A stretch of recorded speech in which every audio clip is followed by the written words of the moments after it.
How are you? Welcome to our YouTube channel Kashish Sharma. आपने हमारे previous video में legislature का फर्स्ट पार्ट हम कंप्लीट कर चुके हैं। अगर आप लोगों ने नहीं देखे हैं जल्दी जाएं, लिंक डिस्क्रिप्शन में है और देखिए, नहीं तो उसके बिना आपको सेकंड पार्ट बिल्कुल समझ में नहीं आने वाला है। फर्स्ट पार्ट में हमने लेजिस्लेचर, बाइकैमरल ये सब कंप्लीट कर लिया था और लेजिस्लेचर के दो पार्ट्स लोकसभा राज्यसभा के बारे में भी डिस्कशन किया था। Today we are going to discuss the difference between Lok Sabha and the Rajya Sabha. Okay, तो let's start. Difference between Lok Sabha and Rajya Sabha. Lok Sabha और राज्यसभा में क्या क्या डिफरेंसेस हैं? Okay, so we could discuss here.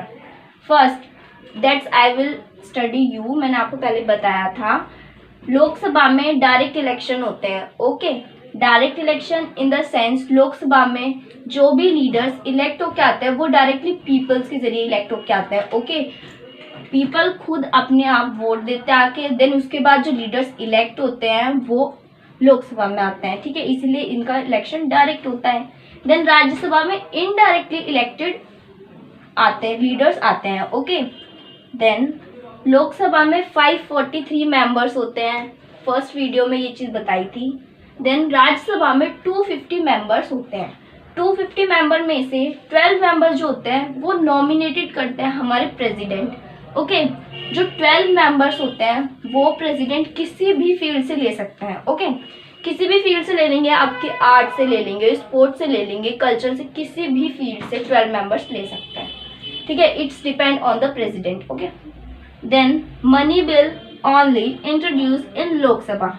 जो मनी बिल्स होते हैं फाइनेंशियली रिलेटेड, टैक्स से रिलेटेड या किसी भी अदर स्टेट से रिलेटेड, जितने भी मनी से रिलेटेड बिल्स जो होते हैं वो सारे लोकसभा इंट्रोड्यूस करता है। ठीक है, they can't introduce it. Rajya Sabha ये मनी बिल्स इंट्रोड्यूस नहीं करते। ठीक है, ये लोकसभा के पास ही सिर्फ पावर है जो कि मनी बिल सिर्फ लोकसभा इंट्रोड्यूस करती है। Then no retirement. लोकसभा में डायरेक्ट पीपल इलेक्ट करते हैं लीडर को, तो वो इलेक्शन के जितना उनका टेन्योर रहता है 5 इयर्स का, उसके बाद रिटायरमेंट नहीं, वो हट जाते हैं, दोबारा इलेक्शन होते हैं, अगर मेजोरिटी में आ जाते हैं तो दोबारा आ जाते हैं। रिटायरमेंट वाला सिस्टम नहीं है। राज्यसभा में 2/3 members retired every second year. हर 2 साल बाद राज्यसभा में 1/3 मेंबर्स जो है वो रिटायर हो जाते हैं। ओके, अब हम डिस्कस करेंगे how does parliament make law. Parliament में पूरा लॉ का प्रोसीजर होता है। तो अब एक पार्लियामेंट के अंदर कोई भी बिल आता है तो वो लॉ कैसे बनता है, इस चीज को अब हम डिस्कस करेंगे। Okay, first we need to discuss about bill. Bill जो होते हैं वो 2 टाइप्स के होते हैं, money bill, non money bill. Okay, जो मनी बिल होता है उसे हम फाइनेंशियल बिल भी कहते हैं और नॉन मनी बिल को ऑर्डिनरी बिल भी कहते हैं। अब हम एक एक करके डिस्कस करेंगे। 2 तरह की बिल है, या तो बिल फाइनेंशियल बेस पे बनेगा या बिल ऑर्डिनरी बेस पे बनेगा। ठीक है, पार्लियामेंट में मान लीजिए फाइनेंशियल बिल जाता है। ओके, पार्लियामेंट के अंदर फाइनेंशियल बिल चला गया, फिर उस बिल को इंट्रोड्यूस कौन करेगा? लोकसभा करेगी। जब इंट्रोड्यूस लोकसभा कर रहा है तो बिल फर्स्ट सबसे पहले लोकसभा के अंदर जाएगा। ओके, लोकसभा के अंदर बिल जाने के बाद फाइनेंशियली 2/3 मेजॉरिटी से पास होना चाहिए। लोकसभा में जितने मेंबर हैं 543, उनमें से 2/3 मेजॉरिटी लोग उस बिल को पास करने चाहिए, एग्री होने चाहिए उस बिल के ऊपर।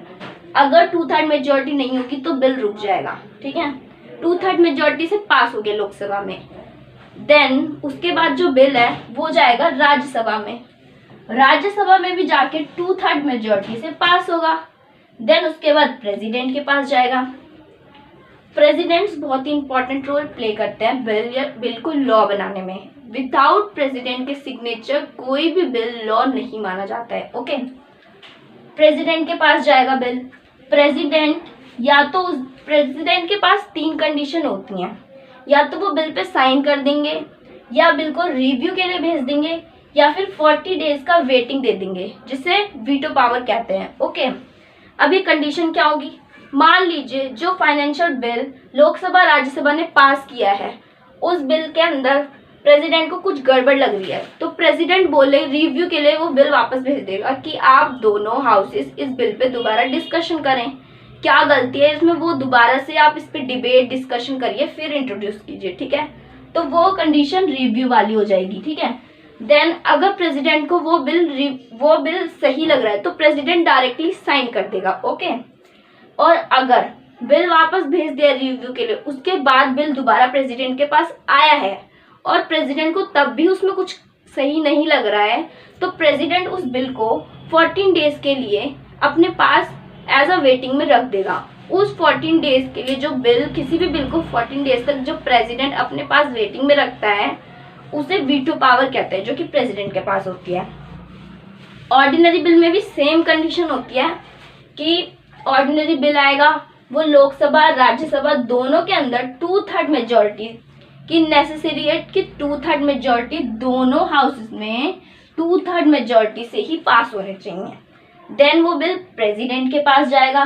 प्रेसिडेंट के पास जाने के बाद या तो प्रेसिडेंट उस बिल पे साइन कर देंगे अगर प्रेसिडेंट को प्रॉपर तरीके से ठीक लगा है, अगर ठीक नहीं लगा तो रिव्यू के लिए भेज देंगे, ठीक है। तो राज्यसभा लोकसभा दोनों उस पर डिस्कशन करेगी, देन बिल दोबारा भेजेंगे। अगर तब भी बिल सही नहीं लगेगा तो प्रेसिडेंट 14 डेज के लिए उसे वेटिंग में डाल देगा, देन उसके बाद उसे साइन करने ही पड़ेंगे। फाइनेंशियल बिल और ऑर्डिनरी बिल दोनों में सेम कंडीशन है, 2/3 मेजोरिटी चाहिए, लोकसभा राज्यसभा दोनों के पास रहना चाहिए। बट द मेन पॉइंट ये है कि फाइनेंशियल बिल जो है वो सबसे पहले लोकसभा के अंदर ही इंट्रोड्यूस होगा और वहीं की मेजोरिटी से जाएगा आगे। इफ इन केस लोकसभा में मेजोरिटी नहीं मिलेगी तो वो वाला फाइनेंशियल बिल आगे कहीं वर्किंग के लिए नहीं होगा, वहीं पे वो स्टॉप एंड हो जाएगा।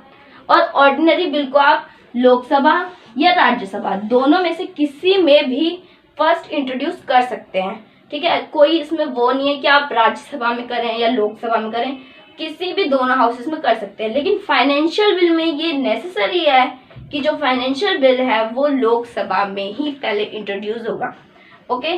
तो ये पूरा लेजिस्लेचर चैप्टर जो कि कंप्लीट हो चुका है, ओके। तो ये हमारा लेजिस्लेचर चैप्टर कंप्लीट हो चुका है, पार्ट 2 भी हमारा कंप्लीट हो गया है। आपको कैसा लगा लेजिस्लेचर चैप्टर? अगर अच्छा लगा हो कमेंट में बताइए, जो भी आपके पॉइंट्स ऑफ व्यू हैं। हमारे चैनल को like share subscribe and comment करना ना भूलिए। बाय।